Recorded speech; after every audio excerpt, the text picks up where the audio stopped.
Welcome to Eerie Bites of History, your daily serving of strange bites of the past. Today, we have a fall defied by chance, a daring escape behind bars, and a machine that foreshadowed the future, all of which happened on September 25th. Let's begin. On September 25th, 1999, skydiver Joan Murphy leapt from a plane for her 36th jump. At first, everything seemed routine, until disaster struck. Her main parachute failed to deploy properly, sending her into a deadly spin. Despite the attempt to save herself, she pulled her reserve chute, and it tangled and failed as well.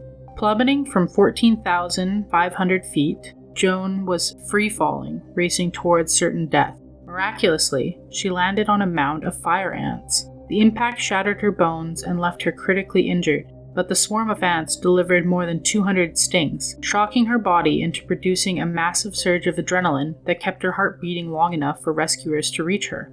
After weeks in the hospital and multiple surgeries, Joan survived what should have been an unsurvivable fall. Her story is one of the most astonishing survival accounts ever recorded, a blend of tragedy, biology, and sheer chance. It reminds us that sometimes survival comes not from courage or skill, but from the strangest twist of fate. Joan's survival feels almost impossible, like something out of an adventure story. Both parachutes failed, and then she crash-landed right into a nest of fire ants. Sounds like the worst-case scenario, right? But in a bizarre twist of fate, that reality actually saved her life. Just a few feet in the other direction, and her story might have ended very differently.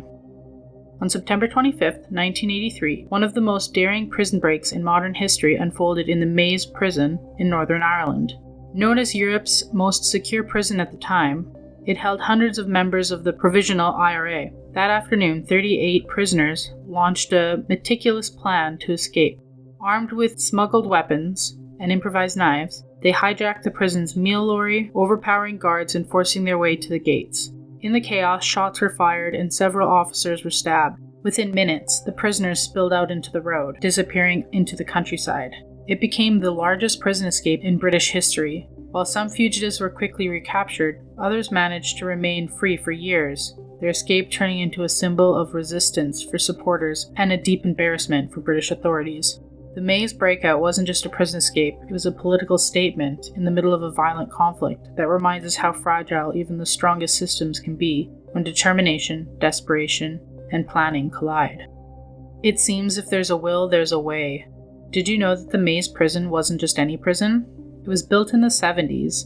Inmates were split into loyalists and Republican wings during the Troubles, a dark and turbulent time during Northern Ireland's history when the Protestant Unionists fought to stay part of the UK while the Catholic Nationalists pushed to unite with the Republic of Ireland. On September 25th, 1906, an extraordinary demonstration took place in the port of Bilbao, Spain. Inventor Leonardo Torres Coelho unveiled a device that he called the Telekino, a system that allowed him to control an electric boat from the shore without anyone aboard. Spectators watched in amazement as the vessel responded to his wireless commands, steering right, then left, and moving forward and back without any human hands on its controls. The invention was decades ahead of its time and practical proof of the concept for what we now have, known as remote control and automation. He had essentially combined radio waves and mechanical obedience, laying the groundwork for technologies that would one day guide drones, spacecrafts, and even household gadgets.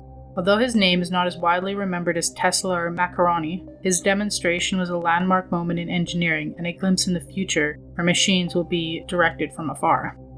Back in 1906, radio waves must have felt more like magic than science. Today, we use them daily without giving them a second thought. That kid zooming with his drone down the street, and you turning on your TV, they're both riding on the same invisible waves, quietly pulling the strings behind the scenes. Like your history snack-sized? Drop us a comment with your favorite bite and subscribe. Join us daily for your eerie dose of the past.